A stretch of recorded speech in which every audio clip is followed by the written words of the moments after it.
എല്ലാവർക്കും നമസ്കാരം. Unit കോസ്റ്റിംഗിലെ tender price കാൽക്കുലേഷനുമായി ബന്ധപ്പെട്ട് മറ്റൊരു പ്രോബ്ലത്തിലേക്ക് കടക്കാം. തൊട്ട് മുമ്പ് ചെയ്തിട്ടുള്ള ക്വസ്റ്റ്യൻസ് എല്ലാവരും കാണുക. കാണാത്തവർക്കായിട്ട് താഴെ ഡിസ്ക്രിപ്ഷൻ ബോക്സിൽ അതിൻ്റെ ലിങ്ക് കൊടുത്തേക്കാം. ഓക്കെ, നമുക്ക് ക്വസ്റ്റ്യനിലേക്ക് കടക്കാം.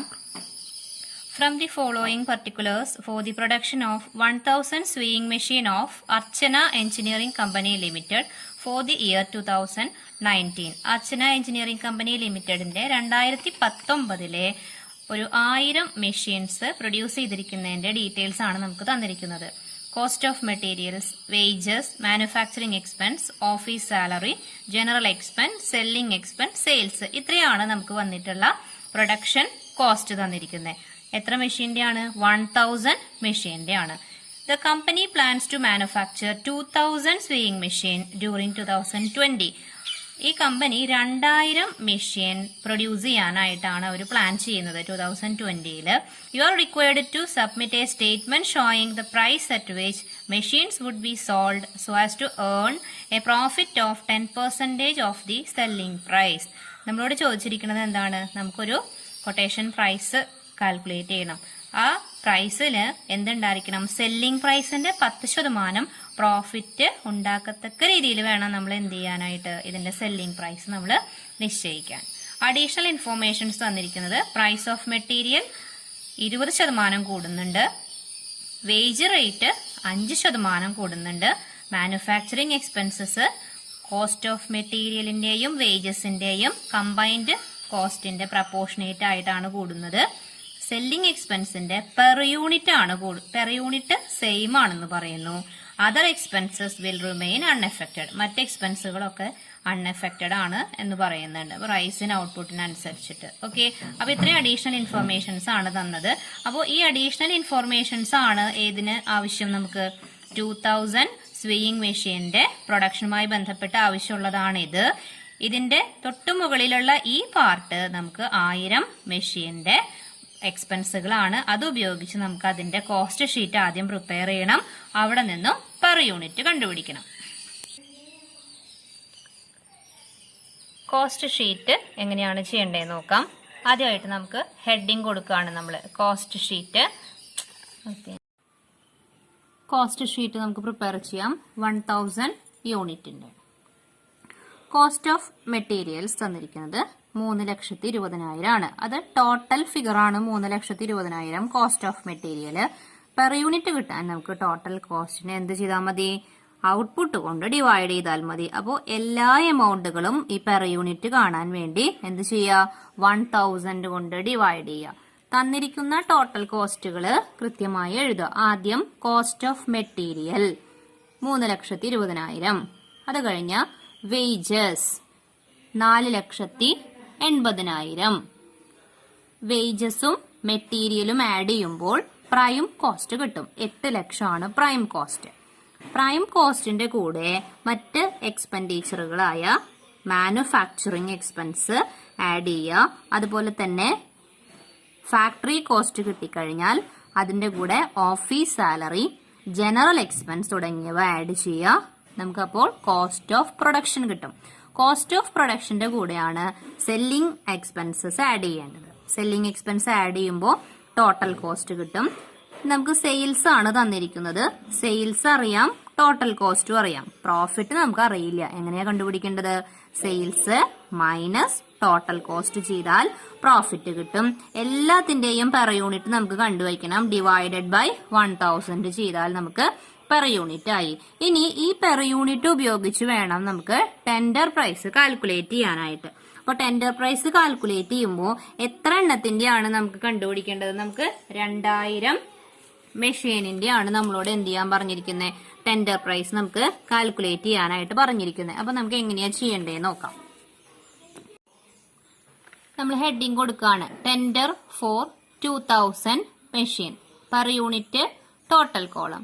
നമ്മൾ ആദ്യം എഴുതുകയാണ് കോസ്റ്റ് ഓഫ് മെറ്റീരിയൽ. അപ്പൊ നോക്കുക, നമ്മുടെ കോസ്റ്റ് ഷീറ്റിലെ കോസ്റ്റ് ഓഫ് മെറ്റീരിയലിന്റെ പെർ യൂണിറ്റ് എത്രയായിരുന്നു? 320 ആയിരുന്നു. പക്ഷെ നമ്മളോട് ക്വസ്റ്റ്യനിൽ പറയുന്നുണ്ട് മെറ്റീരിയലിന്റെ കോസ്റ്റ് എത്ര ശതമാനം കൂടുന്നുണ്ട്? 20% കൂടുന്നു എന്ന് പറയാം. അപ്പൊ നമ്മൾ അതിന്റെ വർക്കിംഗ് നോട്ട് ചെയ്യണം. മെറ്റീരിയല് അതിന്റെ 20% കൂടുന്നുണ്ട്. അപ്പോൾ ഓൾറെഡി നമുക്ക് 320 പഴയ കോസ്റ്റ് ഷീറ്റിലെ എമൗണ്ട്. അത് 20% കൂടുന്നു എന്ന് പറയുമ്പോൾ 64 രൂപ അവിടെ കൂടുന്നുണ്ട്. അപ്പൊ 320ഉം 64ഉം 384 നമ്മുടെ പുതിയ കോസ്റ്റ് ഷീറ്റിൽ എന്ത് ചെയ്യേണ്ടത്? എമൗണ്ട് ആയിട്ട് കാണിക്കേണ്ടത്. അപ്പൊ ഇത് എഴുതേണ്ട വിധം പറഞ്ഞു തരാം. കോസ്റ്റ് ഓഫ് മെറ്റീരിയൽ നമുക്ക് പഴയതിൽ 320 ആയിരുന്നു.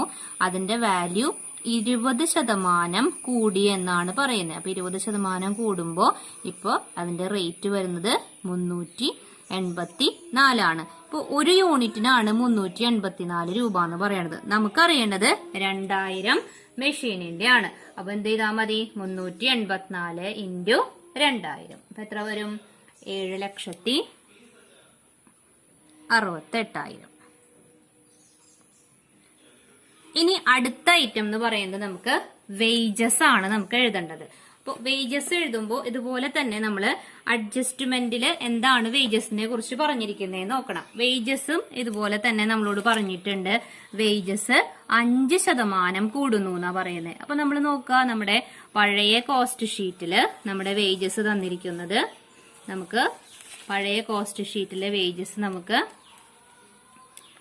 480 പഴയതില്. അപ്പൊ അത് 5% കൂടി എന്നാ പറഞ്ഞത്. അപ്പൊ നമ്മൾ എന്ത് ചെയ്യുക?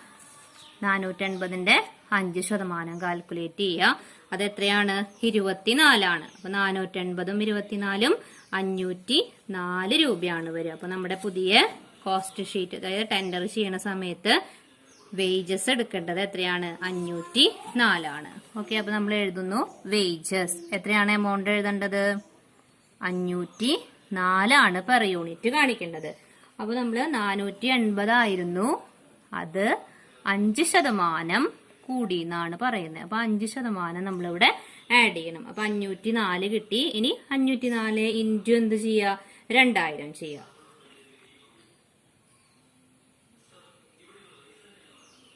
അപ്പോൾ 10,80,000 എന്ന് കിട്ടും. ഓക്കെ, ഇപ്പൊ നമുക്ക് ഏത് കിട്ടിക്കഴിഞ്ഞു? മെറ്റീരിയലും കിട്ടി, വേജസും കിട്ടി. മെറ്റീരിയലും വേജസും കിട്ടിക്കഴിഞ്ഞാൽ നമുക്ക് ഏത് കിട്ടും? നമ്മുടെ പ്രൈം കോസ്റ്റ് കിട്ടും. ഇത് ആഡ് ചെയ്യുമ്പോൾ 888. ഇത് ആഡ് ചെയ്യുമ്പോൾ 17,76,000. ഇതെന്താണ്? നമ്മുടെ പ്രൈം കോസ്റ്റ് ആണ്. ഇനി പ്രൈം കോസ്റ്റിന്റെ കൂടെയാണ് നമുക്ക് മാനുഫാക്ചറിങ് എക്സ്പെൻസസ് ആഡ് ചെയ്യേണ്ടത്.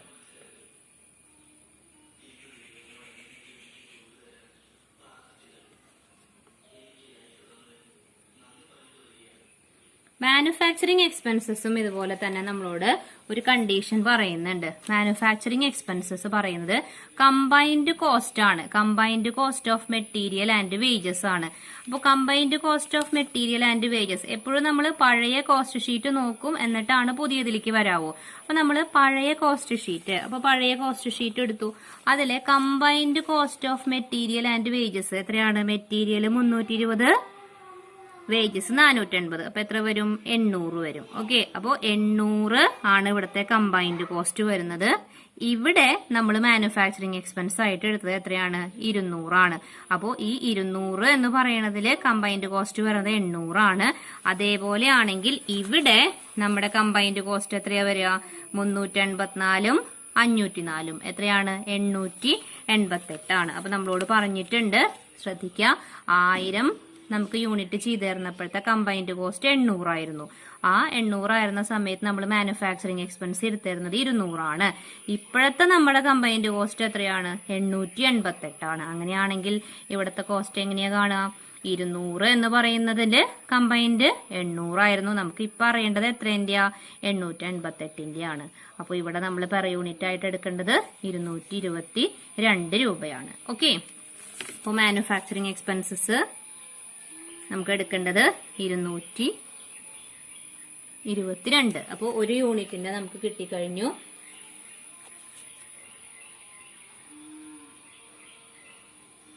$4,44,000. അപ്പൊ അതിന്റെ കാൽക്കുലേഷൻ ഇവിടെ ഒന്ന് ചെയ്തു വെക്കാം.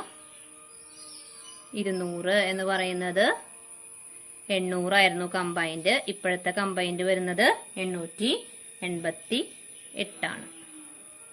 ഇനി മാനുഫാക്ചറിങ് എക്സ്പെൻസസ് കിട്ടിക്കഴിഞ്ഞാൽ നമുക്കത് ആഡ് ചെയ്ത് കഴിഞ്ഞാൽ നമുക്ക് ഏത് കിട്ടും? ഫാക്ടറി കോസ്റ്റ് കിട്ടും. ആഡ് ചെയ്യുമ്പോൾ 1110.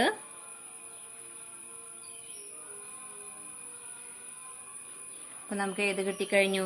ഫാക്ടറി കോസ്റ്റ് കിട്ടിക്കഴിഞ്ഞു. Factory cost. ഇനി ഓഫീസ് സാലറി ആഡ് ചെയ്യാം.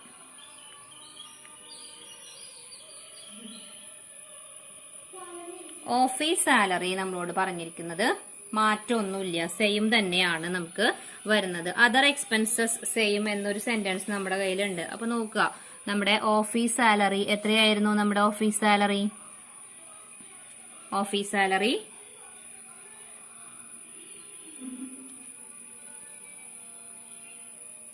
2,80,000 ആയിരുന്നു.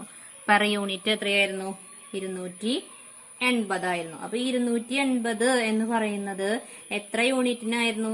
280 എന്ന് പറയുന്നത് നമുക്ക് 1000 യൂണിറ്റിനായിരുന്നു 280.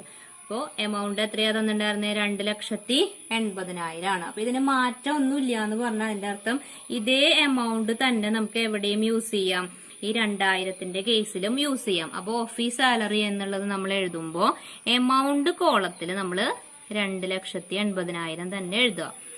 ഇത് എഴുതിയിട്ട് പെർ യൂണിറ്റ് കാണാം. അപ്പൊ 2,80,000 എഴുതിയതിനു ശേഷം പെർ യൂണിറ്റ് കാണുമ്പോൾ 2,80,000 ഡിവൈഡഡ് ബൈ 2000 ചെയ്യുക. അപ്പൊ എത്ര വരും? 140 എന്ന് കിട്ടും. അപ്പൊ ഇവിടെ എമൗണ്ട് മാറ്റില്ല എന്ന് പറഞ്ഞത് കൊണ്ടാണ് ഇത് അങ്ങനെ തന്നെ എഴുതിയത്. ഓക്കെ. അതേപോലെ തന്നെ ജനറൽ എക്സ്പെൻസും അതുപോലെ തന്നെയാണ്, മാറ്റില്ല. പഴയതിലത്തെ എമൗണ്ട് അങ്ങനെ തന്നെ നമുക്ക് ഇവിടെ യൂസ് ചെയ്യാം. ജനറൽ എക്സ്പെൻസ് എത്രയായിരുന്നു? 80,000 ആയിരുന്നു. അതേ 80,000 നമ്മൾ എടുക്കുകയാണ്. ഇവിടെയും പെർ യൂണിറ്റ് കാണാൻ 2000 കൊണ്ട് എന്ത് ചെയ്താൽ മതി? ഡിവൈഡ് ചെയ്താൽ മതി. ഇനി നമുക്കിത് ആഡ് ചെയ്യാം. ആഡ് ചെയ്യുമ്പോൾ ഇവിടെ 1290 25,80,000. ഓക്കെ. ഇത് ആഡ് ചെയ്യുമ്പോൾ കോസ്റ്റ് ഓഫ് പ്രൊഡക്ഷൻ കിട്ടും.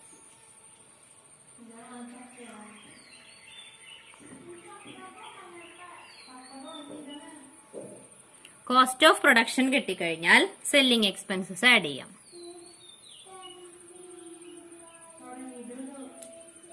സെല്ലിംഗ് എക്സ്പെൻസസിൽ പറഞ്ഞിരിക്കുന്നത് പെർ യൂണിറ്റ് സെയിം എന്നാ പറഞ്ഞിരിക്കുന്നത്. അപ്പൊ നമ്മുടെ സെല്ലിംഗ് എക്സ്പെൻസ് എടുത്ത് നോക്കുക. നമ്മുടെ സെല്ലിംഗ് എക്സ്പെൻസിന്റെ പെർ യൂണിറ്റ് എത്രയായിരുന്നു? 120 ആയിരുന്നു. അത് തന്നെ ഇവിടെയും എടുക്കാം. അപ്പൊ നമ്മള് സെല്ലിംഗ് എക്സ്പെൻസിന്റെ പെർ യൂണിറ്റ് 120 എന്ന് എടുക്കുന്നു. അപ്പൊ ഇവിടെ 120 ആണെങ്കിൽ എമൗണ്ട് കോളം കിട്ടാൻ എന്ത് ചെയ്താൽ മതി? 2000 കൊണ്ട് മൾട്ടിപ്ലൈ ചെയ്യാം. 2,40,000 ആഡ് ചെയ്യാം. ടോട്ടൽ 1,410 28,20,000. ഇപ്പൊ നമുക്ക് ഏത് കിട്ടിക്കഴിഞ്ഞു? നമ്മുടെ ടോട്ടൽ കോസ്റ്റ് കിട്ടിക്കഴിഞ്ഞു. ടോട്ടൽ കോസ്റ്റ് കിട്ടിക്കഴിഞ്ഞാൽ ഇനി നമുക്ക് എന്താ ചെയ്യേണ്ടത്? പ്രോഫിറ്റ് കണ്ടുപിടിക്കണം, വേണ്ടേ? അപ്പൊ നമുക്കറിയാം പ്രോഫിറ്റ് കണ്ടുപിടിക്കാനായിട്ട് ക്വസ്റ്റ്യനിൽ പറഞ്ഞിരിക്കുന്നത് എന്താണ്? നമുക്ക് പറഞ്ഞിരിക്കുന്നത് സെല്ലിംഗ്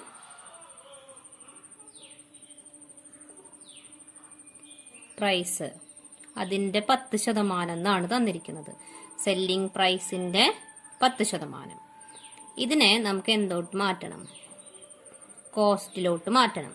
കോസ്റ്റിന്റെ ആക്കി മാറ്റണം. അത് കോസ്റ്റിന്റെ ആക്കി മാറ്റണമെങ്കിൽ സെല്ലിംഗ് പ്രൈസ് എത്ര പെർസെന്റേജ് തന്നിരിക്കുന്നത്? ഡിവൈഡഡ് ബൈ 100 മൈനസ് അതേ പ്രൈസ് തന്നെ ഇൻറ്റു 100. അപ്പൊ എത്ര വരും? 10 ഡിവൈഡഡ് ബൈ 90 ഇൻറ്റു 100. അപ്പോൾ നമുക്ക് 11.11% എന്ന് പറയും. അതായത് കോസ്റ്റിന്റെ 11.11% എന്ത്? പ്രോഫിറ്റ് കിട്ടുക. ഓക്കെ. പ്രോഫിറ്റ് എന്ന് പറയുന്നത് എത്ര പെർസെന്റേജാ? 11.11. അപ്പൊ നമ്മൾ എന്താക്കി മാറ്റി? തന്നിരിക്കുന്ന സെല്ലിംഗ് പ്രൈസിന്റെ 10% എന്നുള്ളതിനെ എന്താക്കി മാറ്റുക? കോസ്റ്റിലോട്ട് മാറ്റുക. കോസ്റ്റിലോട്ടാക്കി മാറ്റണമെങ്കിൽ എന്ത് ചെയ്താൽ മതി? ഇതേ മെത്തേഡ് ഫോളോ ചെയ്താൽ മതി. അപ്പം നമുക്ക് എന്ത് കിട്ടും?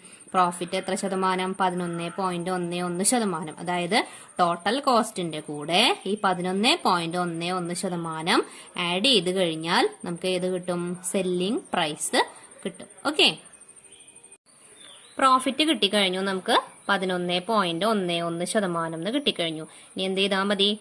കോസ്റ്റ് നമ്മുടെ കയ്യിലുണ്ട്, കോസ്റ്റിന്റെ പെർ യൂണിറ്റും ഉണ്ട്, എമൗണ്ടും ഉണ്ട്. എന്ത് ചെയ്താൽ മതി? കോസ്റ്റിന്റെ 11.11% എടുത്തു കഴിഞ്ഞാൽ നമുക്ക് ഏത് കിട്ടും? പ്രോഫിറ്റ് കിട്ടും. ആ പ്രോഫിറ്റ് കോസ്റ്റിന്റെ കൂടെ ആഡ് ചെയ്താൽ സെല്ലിംഗ് പ്രൈസ് ആയി. ഓക്കെ, ഇങ്ങനെയാണ് സെല്ലിംഗ് പ്രൈസ് കാൽക്കുലേറ്റ് ചെയ്യേണ്ടത്. Okay, thank you.